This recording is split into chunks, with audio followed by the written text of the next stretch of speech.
नमस्कार दोस्तों, आज हम बात करेंगे गायनी इमरजेंसीज़ के बारे में।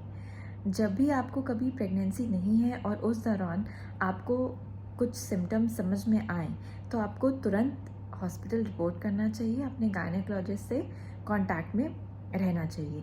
इन्हीं को हम गायनेकोलॉजिकल इमरजेंसीज़ कहते हैं। सबसे पहली चीज़, आपको अगर बहुत ज़्यादा हेवी ब्लीडिंग हो रही है या आपका महीने के दौरान हो रही है या आपको ये ब्लीडिंग लगातार पीरियड आया तो है लेकिन बंद ही नहीं हो रहा है, 15 दिन हो गए, 20 दिन हो गए, 1 महीना हो गया, तो ये गायनेकोलॉजिकल इमरजेंसी है जिसे हम एबनॉर्मल यूट्राइन ब्लीडिंग यानी AUB कहते हैं। इसके कई सारे कारण होते हैं, लेकिन इतनी ब्लीडिंग लगातार होने के कारण मरीज़ के अंदर खून की कमी हो जाती है। ऐसे में कभी भी आपको पीरियड की अगर अनियमितता होती है और वो बहुत ज़्यादा हेवी खून के थक्कों के साथ जाता है, तो अपने गायनेकोलॉजिस्ट से टाइमली और एट द अर्लीस्ट ज़रूर कांटेक्ट करें।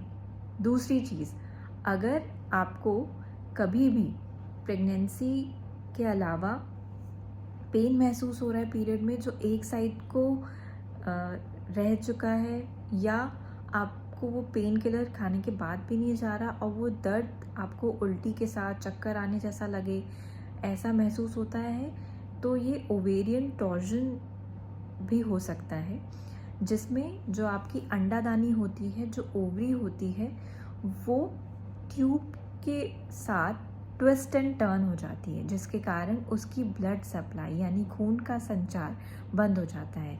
ये छोटे बच्चों में या अनमैरिड लड़कियों में भी हो सकता है और मैरिड वुमेन में भी हो सकता है। तो ओवेरियन टॉर्जन एक गायनेकोलॉजिकल इमरजेंसी है जिसमें टाइमली अगर हम इंटरवीन करें तो ओवरी और ट्यूब को बचाया जा सकता है, क्योंकि उनकी टाइमली हम ब्लड सप्लाई को रीस्टोर कर सकते हैं। यदि आप ऐसे में ट्रीटमेंट लेने में देरी करते हैं तो उस तरफ की ओवरी आपकी पूरी तरीके से खून का संचार बंद होने के कारण ख़राब भी हो सकती है, उसे निकालना भी पड़ सकता है। तीसरी चीज़, कभी भी आपको बहुत ज़्यादा प्रोफ्यूज़, बहुत ज़्यादा मात्रा में वजाइनल डिस्चार्ज हो या सर्वाइकल डिस्चार्ज हो, आपको सफ़ेद पानी जिसे हम कहते हैं चलता है और उसके साथ खुजली महसूस होती है, उससे बहुत ज़्यादा स्मेल आती है, तो ये दर्द के साथ आपको, इसे हम पेल्विक इन्फ्लेमेटरी डिजीज़ या PID कहते हैं। ऐसे में भी आपको गायनेकोलॉजिस्ट से संपर्क करना है, टाइमली एंटीबायोटिक लेनी है। आपके गायनेकोलॉजिस्ट ये डिसाइड करेंगे कि आपको एक्यूट इन्फेक्शन हुआ है, यानी इन्फेक्शन आपको IV एंटीबायोटिक्स या ओरल एंटीबायोटिक्स से ट्रीट किया जा सकता है, या आपको आपके गायनेकोलॉजिस्ट सलाह दे देंगे आपको हॉस्पिटल एडमिशन की ज़रूरत है या नहीं। यही डिस्चार्ज, यही सफ़ेद पानी यदि उम्र दराज लोगों में चलता है तो आपको ज़रूर अपने सर्वाइकल कैंसर स्क्रीनिंग के लिए जाना चाहिए, जो पैप्समियर और लिक्विड बेस्ड साइटोलॉजी जैसा हमने पहले भी डिस्कस किया उसके माध्यम से करा जा सकता है। सर्वाइकल कैंसर स्क्रीनिंग हर लेडी में बहुत ज़्यादा ज़रूरी है। 9 से 45 उम्र तक में सर्वाइकल कैंसर वैक्सीनेशन अवेलेबल है, तो अपने गायनेकोलॉजिस्ट से ज़रूर संपर्क करें, इन्फेक्शन का ट्रीटमेंट कराएं, अपने आप को टाइमली स्क्रीन कराते रहें। नेक्स्ट चीज़ जो एक इमरजेंसी की तरह आती है वो ये है कि पोस्ट मीनोपॉज़ल ब्लीडिंग, मतलब आपको महीना आकर रुक गया था, पूरा 1 साल तक जब महीना नहीं आता है एल्डरलीज़ में, तो उसे हम मीनोपॉज़ कहते हैं। उसके बाद आने वाला हर खून का धब्बा या ब्लीडिंग खतरनाक होती है, ये कहीं ना कहीं कैंसर को दर्शाता है। तो जब भी आपको इस तरह से पोस्ट मीनोपॉज़ल ब्लीडिंग या स्पॉटिंग हो तो इसे इमरजेंसी की तरह लेते हुए बिल्कुल नज़रअंदाज ना करें और अपने गायनेकोलॉजिस्ट से ज़रूर संपर्क करें।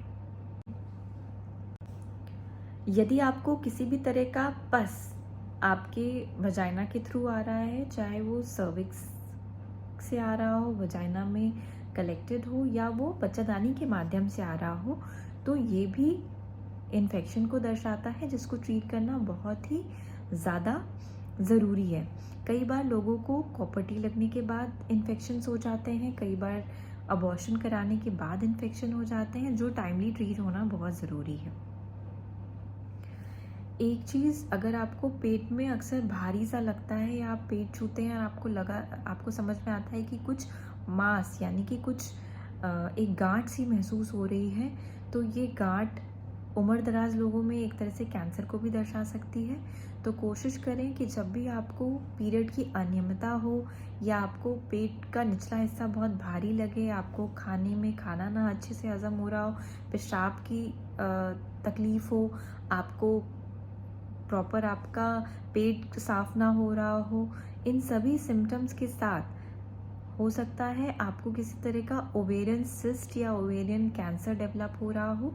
तो इन सब में भी अगर आपका पेट भारी हो रहा है, पेट के ऊपर से कोई गांठ समझ में आ रही है, तो ज़रूर अपने गायनेकोलॉजिस्ट से संपर्क करें। Have a happy and healthy life. Thank you.